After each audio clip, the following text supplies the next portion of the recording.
Welcome to the Daily Radio Bible for Kids. The day is August the 4th. My name is Hunter, and we are reading through the Bible.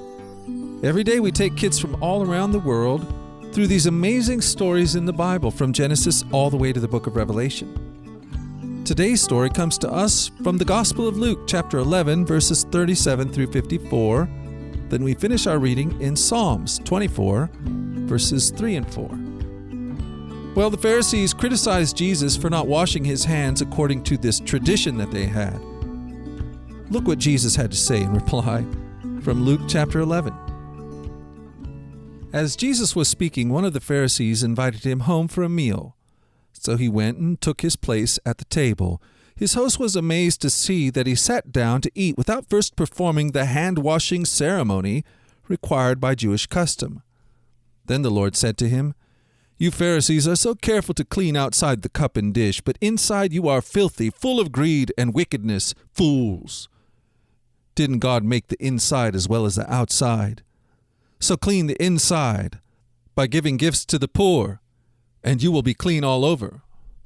What sorrow awaits you, Pharisees, for you are careful to tithe even the tiniest income from your herb gardens, but you ignore justice and the love of God.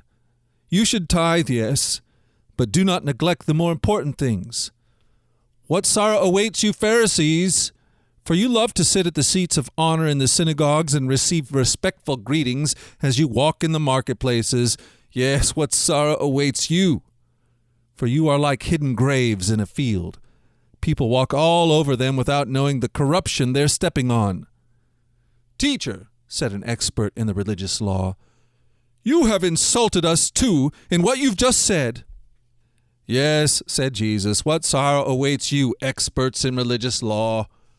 For you crush people with impossible religious demands, and you never lift a finger to ease the burden. What sorrow awaits you? For you build monuments for the prophets your own ancestors killed long ago.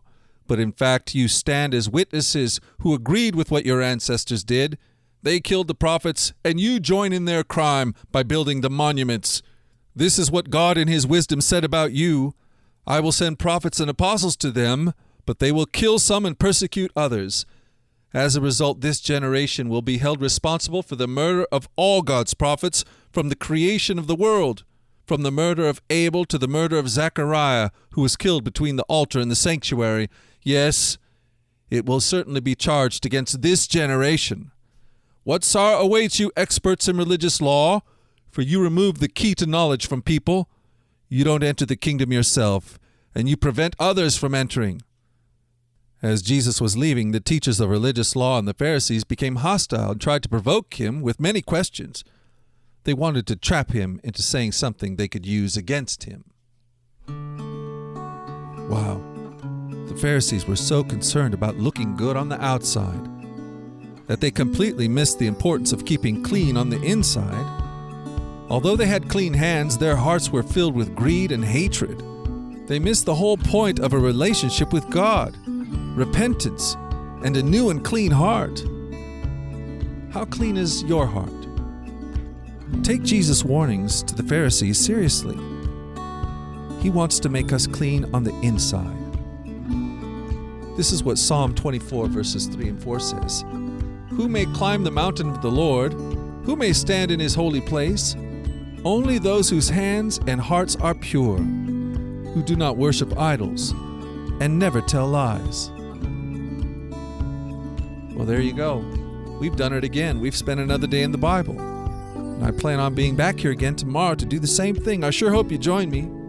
Until that time, you go forward in God's joy. You let his joy be your strength. And you remember this, that you, my friend, are loved. How about that? All right, I'll talk to you tomorrow. You take care. Bye-bye.